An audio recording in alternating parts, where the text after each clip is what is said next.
నమస్తే.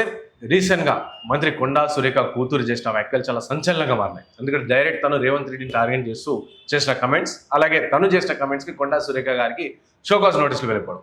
సో మాట్లాడడం దీనిపైన మనతో పాటు మాట్లాడడానికి హ్యాండిల్స్ వైస్ చైర్మన్ జక్కాని అనిత గారు ఉన్నారు. మేడం నమస్తే.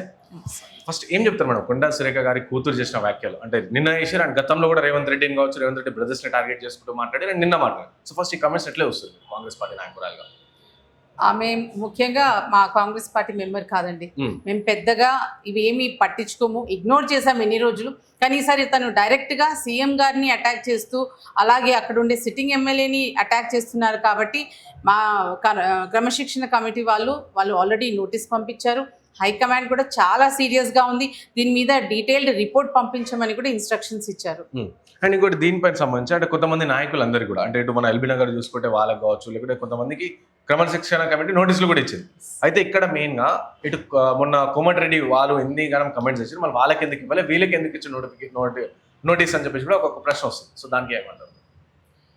ఎవరైతే లక్ష్మణ్ రేఖ క్రాస్ చేసి లిమిట్స్ క్రాస్ చేసి మాట్లాడారో ప్రతి ఒక్కరికి ఇలాంటి యాక్షన్ అనేది తీసుకుంటారు. కాంగ్రెస్ పార్టీలో అందరూ ఒకటే, పెద్దవాళ్ళు చిన్నవాళ్ళు అని ఏది ఉండదు. మీరు అంటున్నట్టుగా దాని గురించి ఆల్రెడీ వాళ్ళు ఢిల్లీలో హైకమాండ్ వాళ్ళు పిలిచి దీని గురించి మాట్లాడారు. అలా ఇవ్వలేదు అనేది ఏం లేదు, బట్ ఎస్ దాని మీద కూడా ఎంక్వైరీ జరుగుతుంది. అంటే ఎందుకు ఇట్లా కాంగ్రెస్ పార్టీలు ఈ మధ్యలో చూసుకుంటే ప్రతి ఒక్క సామాజిక వర్గం కావచ్చు, ప్రతి ఒక్కరు అంటే అంతర్గత కొమ్ములు అంటే చాలా ఎక్కువగా అది కూడా బయటకు వస్తున్న పరిస్థితి. మన కామారెడ్డి చూసుకోవచ్చు, లేక అంతమంది మహేష్ కుమార్ గౌడ్ గారి పైన కావచ్చు, ఇట్లా అందరి మీద ఎందుకు ఇట్లా కాంగ్రెస్ పార్టీలు ఎందుకు మనం గొడవలు అన్నీ ఎందుకు అవుతున్నాయి? కాంగ్రెస్ పార్టీ అనేది ఇట్స్ ఎ హ్యూజ్ ఓషన్ అండి.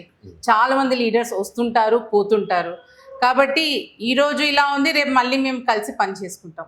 కాబట్టి అలా ఏమి మీరు అంటున్నట్టుగా క్లాషెస్ లాంటిది ఏం లేదు. మేమందరం కలిసే పని చేస్తాం. It's like a family for all of us. అంటే ఎన్ని గణం జరుగుతున్నాయి, ఎన్ని గణం కాంగ్రెస్ పార్టీలు ఇవన్నీ కూడా జరుగుతున్నాయి, క్లాషెస్ అనేవి జరుగుతా ఉన్నాయి. సో బయటకు వస్తున్నాయి. కాబట్టి నెక్స్ట్ 2-3 months జిహెచ్ఎంసీ ఎలక్షన్స్ ఉండబోతుంది. మళ్ళీ ఇట్లా ఇవన్నీ ఎన్ని గానం అంతర్గతంగా ఇవన్నీ కూడా చూసుకుంటూ సో మళ్ళీ జిహెచ్ఎంసీ ఎన్నికల్లో ప్రతిభ చూపిస్తారనుకుంటారా? అంటే పోటీ గెలుస్తారనుకుంటారా?